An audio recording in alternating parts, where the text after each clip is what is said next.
Regresé del trabajo y me encontré con un cartel de vendido en mi casa. No necesitas una casa tan lujosa a tu edad, dijo mi padrastro, sonriendo de forma burlona mientras hacía las maletas para su viaje VIP a Europa. Lo dejé tomar su vuelo, pero cuando volvió, no tenía dónde quedarse. Soy Marcos, tengo 28 años y me gano la vida como ingeniero estructural, buen sueldo, jornadas eternas y más noches de hotel que en mi propia cama. Mi único refugio, o eso creía, era mi casa, hasta que hoy descubrí que dejó de serlo. Después de 3 semanas fuera, aparqué frente a mi calle con la cabeza embotada por las 3 horas que logré dormir en el avión. Ya me veía en la ducha y derrumbándome luego en el sofá, cuando un cartel rojo chillón me dio un puñetazo al estómago. Vendida. Frené tan brusco que las ruedas chillaron. Bajé del coche casi corriendo y con el bolso de trabajo aún colgado, atravesé el jardín directo a la puerta. Dentro, mi padrastro Gustavo cerraba cajas como si aquel fuera un día cualquiera. Vaya, chico, volviste antes de lo que pensé, murmuró sin siquiera mirarme. Siempre me llamó chico, como si siguiera siendo un adolescente despistado en lugar de un adulto que ha sudado cada centavo que posee. Tiré el bolso al suelo. ¿Por qué hay un letrero de vendida en mi jardín? Suspiró,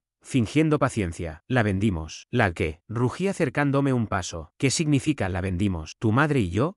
Evidentemente, no necesitamos un caserón como este, Marcos. A tu edad, basta con un departamentito de alquiler. Ya nos lo agradecerás. El nudo en mi estómago se convirtió en un ladrillo. Gustavo, esa casa la compré yo con mi dinero. No tenías derecho. Soltó una carcajada que me heló la sangre. Todo queda en familia, hijo. Bienvenido al maravilloso mundo de los bienes compartidos. El golpe más duro aún no llegaba. Sí. Yo pagué la entrada y cada letra de la hipoteca, pero la compré cuando tenía 23 años, el banco exigía un codeudor y mi madre se ofreció. Mientras yo inspeccionaba obras y sumaba millas, Gustavo refinanció el préstamo y me borró discretamente de las escrituras. Legalmente, la propiedad pasó a ser solo suya, y él la vendió. Las palabras se me atascaron en la garganta. ¿Cómo pudiste? Firmaste los papeles, chico. Deberías leer la letra pequeña, soltó, al tiempo que cerraba una maleta de cuero. Ahora, si me disculpas, vuelo a Europa, hoteles 5 estrellas, tours privados. Ya te traeré un imán para el refrigerador. Pasó a mi lado con perfume caro y se fue, dejándome en lo que quedaba de mi salón. Mi hogar, mi vida entera, reducido a eco y polvo. Lo primero que hice fue marcar a mi madre. Correo de voz. Segunda vez, lo mismo. A la tercera, las manos me temblaban de rabia. Mensaje, mamá. Llámame ya. Aparecieron los 3 puntitos y luego su respuesta. Cariño, no quiero hablar esto por teléfono. Cuando regrese lo aclaramos. La llamé de nuevo. Contestó al segundo timbrazo. Marcos, no me gusta tu tono. ¿Mi tono? Vendieron mi casa sin preguntarme siquiera. Hijo,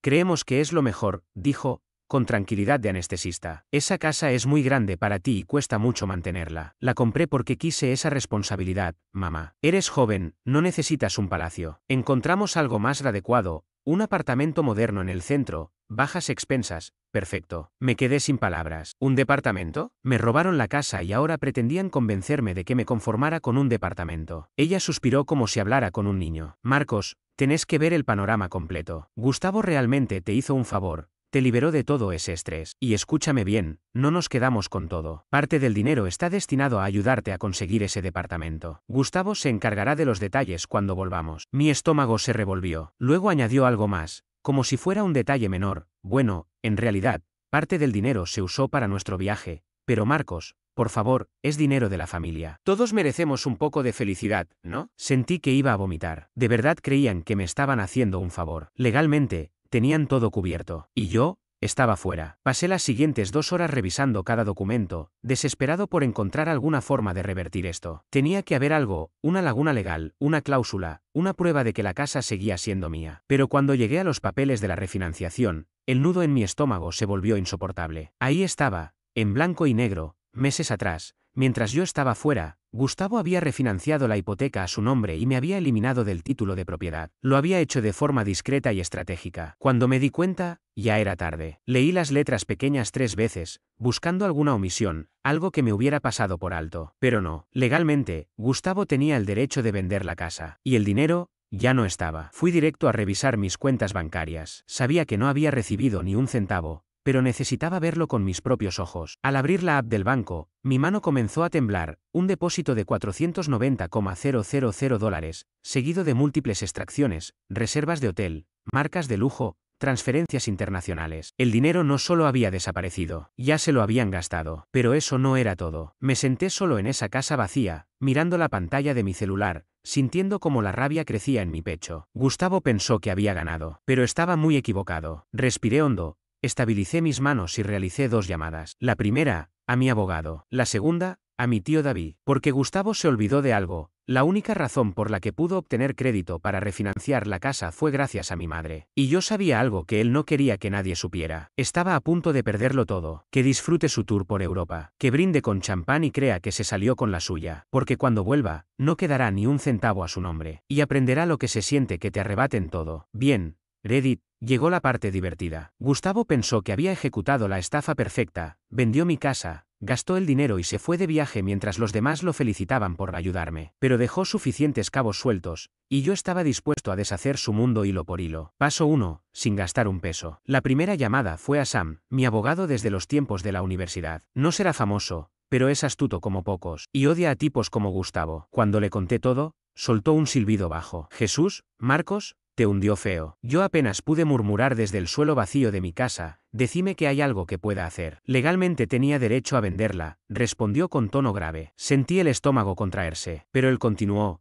si refinanció sin tu consentimiento, tal vez tengamos algo. Eso captó mi atención. ¿Cómo? Sam explicó. Tu nombre estaba en la escritura original. Si Gustavo falsificó tu firma o retuvo documentos, podríamos acusarlo de fraude. Apreté los puños. Podemos demostrarlo. Eso voy a averiguar, dijo. Se comprometió a revisar cada papel y buscar irregularidades en la refinanciación. Si encontraba algo, podríamos llevarlo a juicio, congelarle cuentas y convertir su vida en una pesadilla. Pero esa era solo una parte de mi plan. Paso 2. Cerrar sus caminos. Llamé a mi tío David, el hermano mayor de mi madre. Siempre desconfió de Gustavo y nunca le compró su encanto. Cuando le conté lo sucedido, montó en cólera. ¿Te robó la casa? Y encima usó un préstamo de tu madre. ¿Ella lo sabe? Le dije que dudaba que mamá siquiera entendiera lo metida que estaba en esto. David, que dirige una firma contable, tuvo una respuesta inmediata. ¿Qué necesitas de mí? Gustavo había confiado en él por años para llevarle los impuestos, balances, todo, y ahora, mi tío estaba más que dispuesto a revisar sus finanzas con lupa. Si hay algo sucio en sus cuentas,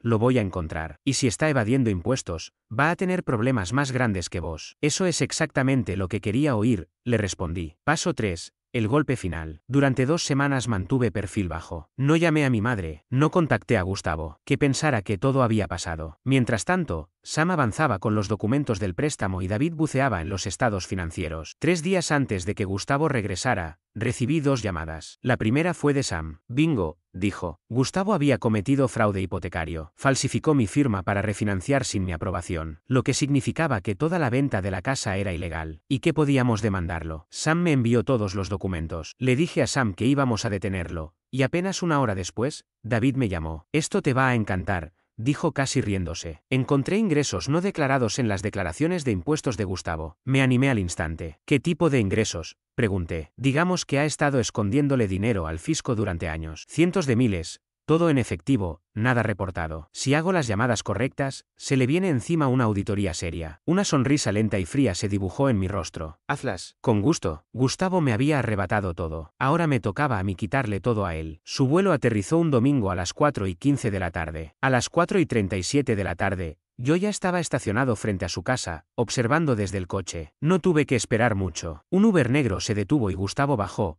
con su típico abrigo de diseñador y esa expresión arrogante. Empujó su maleta por el camino de entrada, tarareando como si el mundo le perteneciera, y cuando llegó a la puerta, marcó el código de seguridad. Nada, frunció el ceño, lo intentó de nuevo. Seguía sin funcionar. Entonces la puerta se abrió. Era mi madre. Incluso desde donde estaba, podía notar que no estaba contenta. Se oían sus voces. Linda, ¿por qué no funciona el código?, preguntó Gustavo. Ella cruzó los brazos. Tenemos que hablar. Él intentó entrar, pero ella le bloqueó el paso. Aquí no. ¿Afuera? Déjame pasar, Linda, dijo él, su voz de pronto quebrándose. El banco congeló nuestras cuentas. El rostro de Gustavo perdió el color por completo. No sé qué pasó, dijo mamá entre lágrimas. Todo estaba normal, pero esta mañana intenté sacar dinero y me dijeron que la cuenta estaba bloqueada. En ese instante, el teléfono de Gustavo sonó. Se alejó para contestar, y yo lo supe. Su cuerpo se tensó. Empezó a gritarle al teléfono. Yo sabía perfectamente con quién hablaba. La notificación de auditoría del IRS acababa de llegar a su correo. Su fraude fiscal estaba expuesto. Su hipoteca ilegal, detectada. Su vida financiera entera acababa de colapsar, y él no tenía idea de quién estaba detrás. Me fui sonriendo. Pude haberme quedado a ver el espectáculo. Pude haberme acercado y decirle exactamente lo que había hecho. Pero no lo hice, porque no hay mejor venganza que dejar que él solo entienda lo que perdió. Yo perdí mi casa, pero Gustavo, él lo perdió todo. ¿Listos, Reddit? Porque ahora viene lo mejor. La última vez que lo vi, su mundo se venía abajo.